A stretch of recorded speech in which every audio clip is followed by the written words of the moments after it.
You have a handful of stud pitchers to choose from. You can only afford one. How do you choose?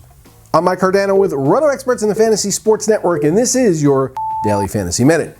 Now, in the evening games, we've got Chris Archer, Garrett Cole, Zach Greinke, and Danny Salazar all taking the hill. And I'm going to use Danny Salazar. Why? Well, not because I think he's the better pitcher, although he's turning out to be a pretty good young hurler, but because I think he has the most upside based on his matchup.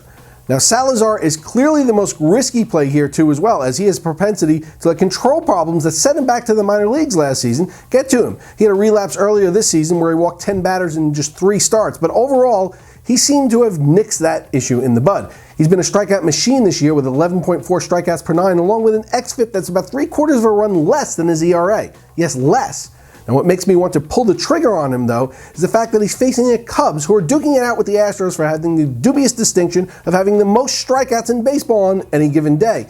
And they are striking out over 25% of the time against right-handers. Now, the combination of Salazar's skill set, his opponent, and the fact that he's the cheapest of the studs is enough for me to want to construct my lineup around him. After a torrid start, Adrian Gonzalez has cooled off with his OPS dropping steadily now that he's not hitting a home run every at-bat. And so his price has come back to earth with it. He faces Colby Lewis this evening, whose middle name is, well, average. Now, I'm not looking to get too fancy here. This is very much like my Wall Street days, where I'm just looking to buy a stock that has come down in price relative to the underlying asset.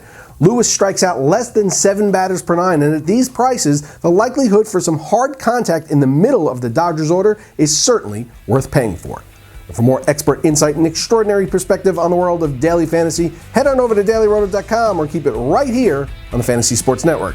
Good luck today, everyone. I'm Mike Cardano, and this has been your Daily Fantasy Minute.